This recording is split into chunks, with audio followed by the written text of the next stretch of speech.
Buongiorno ragazzi, amici, come state? Oggi iniziamo a parlare di Platone. Aia, non mordere Sofì, io sto qui con la mia gattona, la mia portafortuna, la mia mascotte, la mia gattona Sofì. Vuoi salutare i nostri videoascoltatori? È intenta a mordermi, non vuole stare con me, vuole essere libera, quindi adesso la facciamo andare. Lei è la mia portafortuna e io in questo caso ho bisogno di molta fortuna, ho bisogno di molta abilità, di molta memoria, avrò la capacità di spiegarvi in maniera semplice e in maniera chiara il pensiero di Platone. Platone è un capitolo importantissimo del nostro corso completo in video lezioni di tutta la storia della filosofia. Platone è uno snodo fondamentale, un capitolo fondamentale della storia della filosofia occidentale. Allora, Sofì, vuoi andare o vuoi restare con me? Guardate che bella gatta, scalcia e morde. Aia, non ha mai amato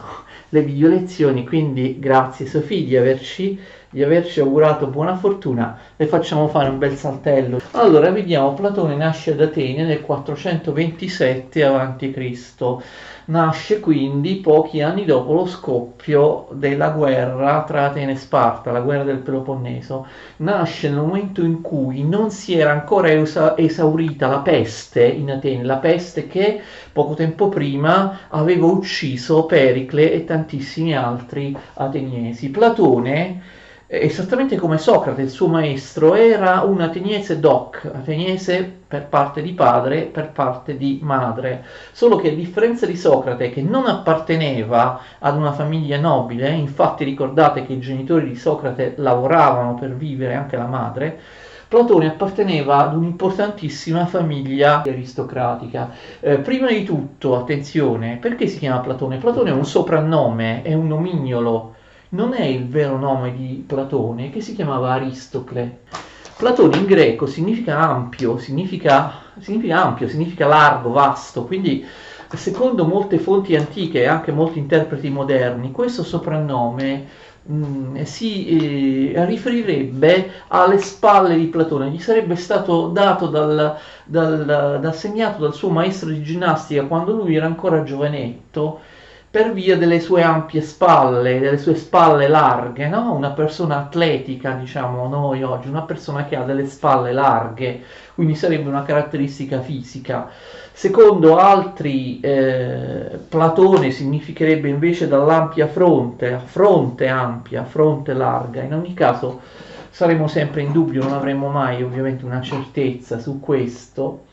Comunque Platone, nelle uniche 3 volte in cui nelle sue opere lui cita se stesso, si autocita, si menziona, si cita appunto chiamandosi Platone. Quindi sicuramente sin da un'età piuttosto giovane lui viene chiamato Platone, non col suo vero nome di Aristocle. Allora, i genitori di Platone si chiamavano Aristone e Perictione. Aristone il padre e la madre si chiamava Perictione. Allora, fate attenzione, entrambi appartenevano a importanti famiglie nobili.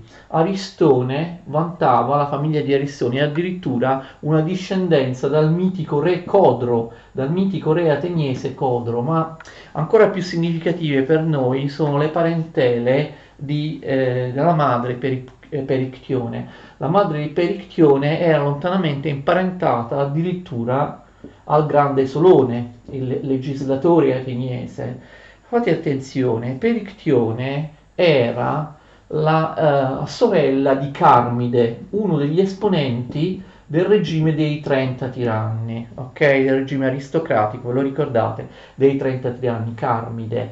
Ma Perictione era anche, attenzione, la cugina di Crizia, il padre dei 30 tiranni, nonché, ve lo ricordate, ne abbiamo parlato a proposito dei sofisti, perché Crizia era a sua volta un sofista, anche se uno di quei sofisti che apparteneva alla parte aristocratica, cinica, antidemocratica dei sofisti, era un grande aristocratico. Quindi Platone era nipote di Carmide, perché Carmide era il fratello della madre, ma era anche pronipote di Crizia, perché Crizia era il cugino di Perictione, cioè della madre di Platone.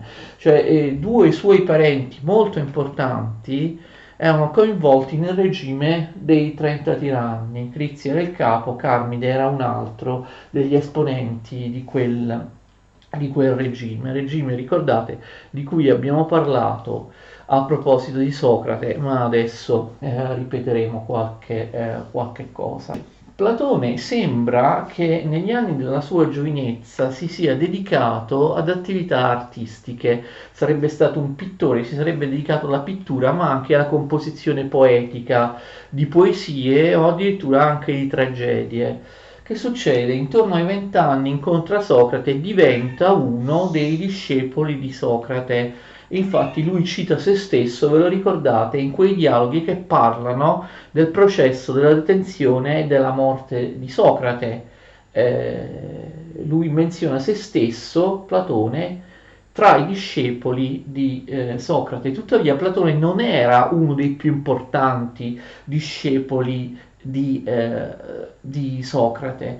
Insieme a Socrate, ovviamente, Platone vive il periodo della decadenza di Atene, della decadenza dell'Atene democratica conquistata, soggiogata dai demagoghi, quella democrazia ateniese che stava impazzendo, che corrotta, molto discutibile, che poi finì ovviamente per perdere la guerra con Sparta, la guerra del Peloponneso nel 404 avanti Cristo. Quindi lui, insieme al più anziano Socrate, è testimone della crisi di Atene, della fine dell'imperialismo e della potenza ateniese. Platone, comunque, pur essendo critico come il suo maestro Socrate nei confronti della democrazia ateniese, non scende in politica.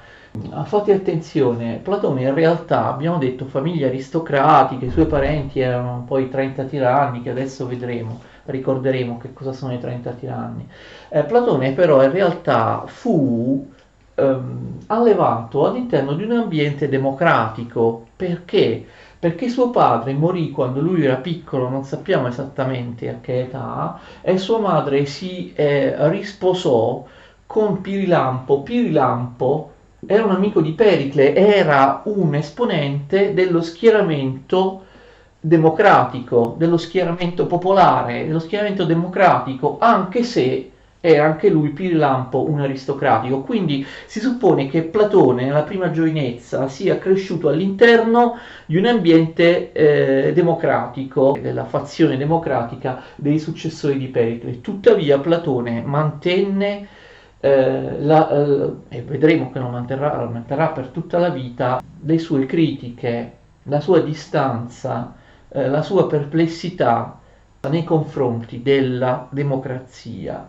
Quindi attenzione, Platone non conobbe soltanto Socrate in giovane età, conobbe anche altri personaggi. Secondo alcuni fu discepolo dell'Eracliteo Cratilo, d'accordo? Eracliteo Cratilo fu discepolo fino a un certo punto, per cui non condivideva le idee di Cratilo. Vi ricordate? Cratilo, discepolo di Eraclito, ne abbiamo già parlato parlando di Eraclito e dell'importantissima questione sull'interpretazione del significato della filosofia di Eraclito. Cratilo, lo ripeto, l'ho già detto appunto nelle lezioni su Eraclito, dava di Eraclito un'interpretazione scettica, un'interpretazione relativistica, un'interpretazione soggettivistica, perché Cratilo interpretava, e noi abbiamo visto che non è corretto, almeno secondo la maggior parte degli studiosi, interpretava la filosofia di Eraclito dando preminenza e centralità al tema del tutto scorre, l'eterno fluire,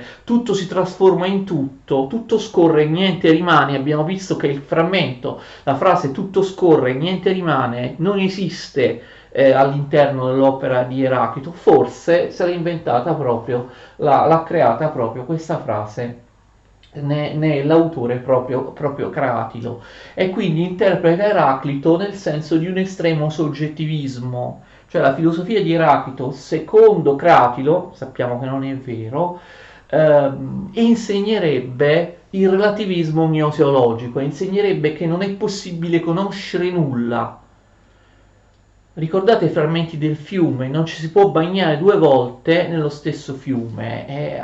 Non solo le acque del fiume cambiano, ma anche io cambio da quando mi bagno la prima volta a quando mi bagno la seconda volta. Quindi non c'è nulla di stabile, non c'è nulla di duraturo, non c'è nulla che permane identico nel tempo, neanche il mio essere, la mia coscienza, e quindi io non posso conoscere niente perché io cambio continuamente, il soggetto conoscente, ma anche l'oggetto che dovrei conoscere cambia continuamente, e quindi non si può avere nessuna conoscenza stabile, oggettiva. D'accordo? Non si può. Questo non piace a Platone. Platone connette questa interpretazione di Eraclito alla filosofia coeva, a lui contemporanea, dei sofisti, che a lui non piace, l'idea che la conoscenza non sia possibile, non sia oggettiva. E quindi lui, sulla scorta dell'interpretazione di Cratilo, interpreta anche la filosofia di Eraclito nel senso del relativismo, come quella dei sofisti che lui combatterà sempre. Quindi Cratilo, appunto, Platone non condivide la filosofia di Cratilo, però comunque ascolta le sue lezioni e diventa un suo ascoltatore. Lui non la condivide. Ecco, Cratilo convince Platone di quello che Platone crederà per tutta la vita, ovvero che l'essere, il vero essere, non può essere l'essere sensibile. Il vero essere non può essere dato dagli enti materiali che nascono, si trasformano, muoiono, cioè all'interno del mutamento, delle trasformazioni, del divenire, non può trovarsi la conoscenza dell'essere. Ciò che si trasforma non può neppure essere chiamato il vero essere, dirà Platone. Quindi il vero essere, il vero oggetto di conoscenza, la vera realtà, una realtà oggettiva, eterna, Platone crede in questo, non può essere trovata nel mondo sensibile, non può essere attinta dalla conoscenza sensibile. Deve essere una realtà, una realtà che è in un altro mondo rispetto al mondo sensibile e può essere conosciuto da una conoscenza che non è la conoscenza sensibile. D'accordo? Quindi sin da giovane lui pensa questo, Cratilo lo convince che l'estrema mutevolezza, il perenne fluire degli oggetti materiali, il perenne fluire che è caratteristica dei fenomeni, delle trasformazioni, non può essere oggetto di scienza, di conoscenza vera, di conoscenza scientifica, di conoscenza oggettiva. Bisogna trovare il vero essere in un altro livello ontologico, in un altro livello di conoscenza, che è un livello che è al di sopra del mondo sensibile. Vedremo poi qual è, naturalmente.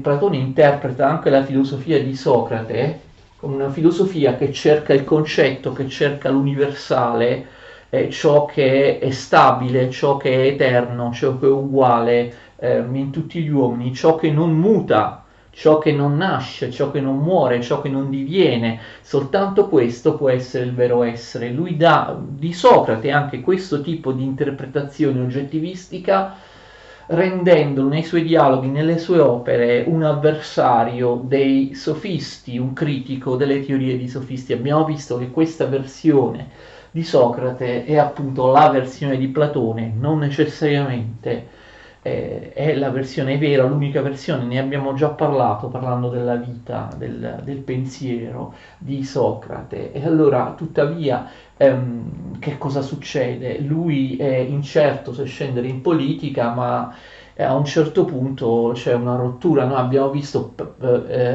Atene perde la guerra del Peloponneso con Sparta nel 404, nel 403 la democrazia viene eliminata, viene bandita, viene sostituita da un regime oligarchico, no? Quello dei 33 anni, con a capo suo procugino Crizia e anche suo zio Carmide, no? Carmide per parte di di madre. Tuttavia Platone, pur essendo aristocratico, pur essendo a capo del regime dei 33 anni che durerà solo 8 mesi, suo zio Crizia, Platone non ama quel regime, non vi partecipa, non lo aiuta, anche perché, e anche questo già lo sappiamo avendone parlato riguardo a Socrate, il regime dei 33 anni fece uno sgarbo veramente grave a Socrate, che lo stesso Platone ci racconta, vedremo tra poco dove ce lo racconta. Successe che Crizia e 30 tiranni, siccome Socrate restava in disparte e non voleva essere coinvolto dal regime, malgrado Crizia fosse uno dei più importanti discepoli di Socrate, Crizia e 33 anni ordinarono a Socrate e ad altre persone di recarsi a casa del democratico Leonte per arrestarlo affinché poi fosse messo a morte dai 30 tiranni. Episodio che abbiamo già raccontato appunto parlando di Socrate. Socrate si rifiuta rischiando delle conseguenze molto gravi, ma naturalmente questo sgarbo nei confronti di Socrate, che Platone chiama il mio amico Socrate, ovviamente rese a Platone inviso il governo dei 33 anni. Il governo dei 33 anni di Crizia aveva cercato di coinvolgere, di portare dalla propria parte Socrate per poter dire, ecco, vedete Socrate che è così popolare, ha fatto quello che noi gli chiedevamo. Invece Socrate si rifiuta. Quindi Platone non ama il governo dei 33 anni. Quando questo viene rovesciato sempre nel 403 e ritorna al potere la nuova democrazia di Trasibulo, di Anito, che prima erano stati esiliati, Socrate si riconcilia con la democrazia e insomma spera che la democrazia possa portare a qualcosa di buono. Quindi vedete, lui aristocratico non amava la democrazia precedente ai 30 tiranni, l'abbiamo visto perché era di fazione aristocratica, ma scrive in una lettera che poi citeremo: ma il regime dei 30 tiranni fece apparire oro la democrazia precedente, per quanto sgangherata, demagogica, anarchica, disastrosa. Il regime dei 33 anni fece apparire oro la democrazia precedente. Quindi Platone scrive: io mi aspettavo quindi dalla nuova democrazia guidata dai Trasibulo e dagli Anito dei buoni risultati, e invece ovviamente Platone viene tradito anche da questa nuova democrazia, e sappiamo benissimo perché nel 399 Platone veramente mostra la sua sorpresa di questo. La nuova democrazia, Anito, ricordate, uno dei 3 accusatori al processo, porta la sbarra a Socrate, lo processa, lo fa condannare a morte, lo giustizia nel 399. Ovviamente Platone dice nella sua lettera: ma questo è veramente assurdo, senza alcun motivo da innocente uccisero il più giusto, il più sapiente di noi, il mio maestro Socrate, con accuse assurde, con accuse infamanti, quelle di non credere agli dei, di introdurre nuove divinità, di corrompere i giovani e così via. Allora che succede? Platone è molto deluso ovviamente da questa azione da parte del nuovo regime democratico. Come molti discepoli di Socrate, temendo ritorsioni nei suoi confronti, Platone inizia a viaggiare, abbandona Atene dopo il 399 e viaggia, non sappiamo esattamente dove, probabilmente in Egitto, anche perché ci sono molti riferimenti delle dottrine di Platone a dottrine egiziane o anche a personaggi ci sono comunque molti riferimenti all'Egitto, ma sicuramente Platone viaggiò in Magna Grecia e in Sicilia. A Taranto, dove conobbe l'amico di una vita, fece amicizia con il capo della comunità pitagorica di Taranto, ovvero Archita, e poi a Siracusa. Attenzione, a Platone lui stesso dice che fece 3 viaggi a Siracusa. uno nel 387 oppure nel 388, oppure poco prima, poco tempo prima, non sappiamo esattamente. Siracusa non aveva un governo democratico, aveva un governo tirannico. Siracusa era governata dal tiranno Dionigi, detto modernamente, oppure nel greco dell'epoca Dionisio, d'accordo? Dionisio, detto il vecchio, tiranno di Siracusa. Ragazzi, si dice Dionisio oppure modernamente Dionigi. Non dite Dioniso senza la I, perché Dioniso senza la I è un altro, è il dio Dioniso, d'accordo? O Dioniso senza la I, Dioniso, il dio dell'ebbrezza, del vino, no? Quello che in latino corrisponde a Bacco. Questo invece è il nome di persona, Dionisio oppure Dionigi. Dionigi sembrava essere interessato alla filosofia di Platone, forse qualcuno di voi ha già capito, avendo difficoltà, avendo molte remore a scendere in politica, a fare politica, a occuparsi della cosa pubblica ad Atene, Platone ci prova da qualche altra parte, pensa che magari lui sarà sempre, odierà sempre la democrazia, lo vedremo, pensa che magari un tiranno possa mettere in pratica alcune delle sue idee politiche, delle idee politiche di Platone.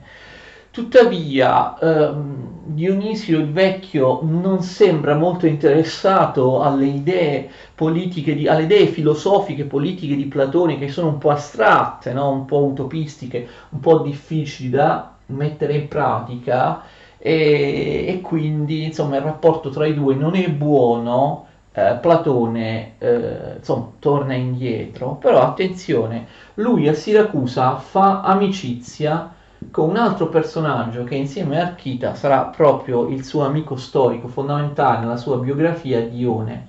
Dione era il cognato del tiranno di Siracusa, ok? Dionigi il vecchio, Dionisio il vecchio, Dione diventa un discepolo di Platone, è particolarmente affascinato e interessato dalla sua filosofia, mentre il tiranno, come abbiamo visto, insomma non tanto. Allora che succede? Platone fa il ritorno ad Atene e appunto nel 388, nel 387, non lo sappiamo esattamente, fonda la sua scuola, una scuola filosofica importantissima che sopravvivrà a lungo, sopravvivrà per secoli e secoli, anche se poi si sposterà in città che nei secoli successivi diventeranno più importanti, come per esempio ad Alessandria d'Egitto. La scuola si chiama Accademia, che è diventato un nome famoso, è un nome che appunto l'Accademia, un nome che indica l'università o comunque i consessi di studio, le accademie, proprio perché deriva dalla scuola di Platone. In realtà Accademia si chiama così perché era situata, aveva proprio una sede fisica ad Atene, capite, l'Accademia, vicino al santuario dell'eroe, dell'antico eroe Academo, d'accordo? L'eroe si chiama Academo, per questo si chiama Accademia, perché è situata vicino al santuario dell'eroe ateniese Academo. Quindi Academo, oppure potete trovare scritto anche Accademo, però in greco è con una C. Infatti in greco Accademia si dice con una C, o meglio con una K, ok? Accademia, noi oggi diciamo Accademia. E quindi lì lui insegna ai suoi discepoli, scrive anche molte opere, lo vedremo poi in seguito, le opere di Platone, e tra i suoi discepoli poi successivamente ci sarà Aristotele, sarà il discepolo più importante, poi vediamo. Che cosa succede? Succede che nel 367, cioè 20 anni dopo esservi stato per la prima volta, Platone torna a Siracusa. Perché? Il tiranno è cambiato, Dionisio il vecchio è morto, al suo posto è andato sul trono Un altro tiranno che si chiama Dionigi o Dionisio, che infatti viene chiamato Dionisio il giovane per distinguerlo dal precedente, Dionisio il vecchio. Dione scrive a Platone, dice che Dionisio il giovane, a differenza del predecessore Dionisio il vecchio, ha interesse per la filosofia e vorrebbe ricevere delle lezioni da Platone, vorrebbe diventare discepolo di Platone. Mm, Platone non si fa pregare due volte, non si fa pregare più di tanto, intravede, capite, la possibilità di fare politica in un'altra polis diversa da Atene, il cui ordinamento democratico non gli piace. Quindi si fionda a Siracusa, ma le cose vanno presto molto male. Dionisio il giovane non ha interesse per la filosofia di Platone, entra in urto con le idee di Platone, con Platone. No! Il problema di di Dionisio il giovane non è Platone, ma appunto Dione. Dione pensa di poterlo condizionare, magari per usurpare il potere, perché ricordate, se Dione era il cognato di Dionigi il vecchio, adesso rispetto a Dionigi il giovane, lui è lo zio, quindi Dione è più grande, è più anziano, quindi pensa, è il tiranno il giovane, magari posso condizionarlo insieme a Platone, posso in qualche modo gestire io il potere politico. Dionigi il giovane però non è stupido e quindi teme proprio che Dione possa usurpare il suo potere. A un certo punto litigano, Dione viene scacciato, mandato in esilio da Siracusa e pensate, addirittura Platone viene incarcerato da Dionigi il giovane, il quale non vuole lasciarlo andare via. Non vuole lasciarlo andare via, a un certo punto lo libera, lo fa tornare ad Atene, con la promessa però, con la promessa di tornare un'altra volta. E voi direte, ma Platone che cosa, per caso è stupido che torna, dopo questo precedente torna un'altra volta nelle grinfie del tiranno a Siracusa? Invece sì, nel 361 Dionigi lo richiama e anche Dione scrive a Platone, gli dice ma torna a Siracusa, in questo modo io, Dione, mi riconcilierò con Dionigi. Platone un po' si illude, si fa prendere da un facile ottimismo, torna a Siracusa per la terza e ultima volta nel 361. E allora che succede? Le cose vanno subito male, Dione non riesce a riappacificarsi con Dionigi e Platone ne fa le spese. Platone viene nuovamente incarcerato da Dionigi il giovane, che questa volta vuole addirittura venderlo come schiavo, quindi Platone sta per fare una brutta fine. Platone viene salvato letteralmente dall'intervento, ve lo ricordate, del suo amico Archita di Taranto, che si offre di riscattarlo. Cioè Archita di Taranto scrive al tiranno di Siracusa, dice: lo vuoi vendere come schiavo Platone? Lo compro io, d'accordo? Pago io il prezzo, pago io quello che serve a riscattarlo, e così grazie ad Archita che gli ha veramente salvato la vita, Platone può tornare indenne anche dal suo terzo e ultimo viaggio a Siracusa. Resta ad Atene, non si muoverà più, tra l'altro Platone è ormai anziano, continuerà a insegnare e a scrivere le sue opere fino alla morte nel 347, d'accordo? Quindi in realtà Platone ebbe una vita lunga, vedete, visse 80 anni, non smise mai di insegnare e di lavorare, continuò a scrivere fino alla fine. Tant'è vero che noi abbiamo la sua ultima opera, Le leggi, che è incompiuta. Platone morì a 80 anni senza riuscire a completare, senza riuscire a dare le ultime revisioni alle leggi, che restano quindi la sua ultima opera incompiuta. Quindi questi sono degli elementi sulla vita di Platone. Parliamo invece delle opere di Platone, di molte e anche spinose questioni sull'interpretazione delle opere di Platone e del suo pensiero la prossima volta. Grazie di avermi seguito per questa prima lezione, qui ho soltanto cercato di spiegare le cose più importanti della biografia di Platone. Ci vediamo la prossima volta, arrivederci.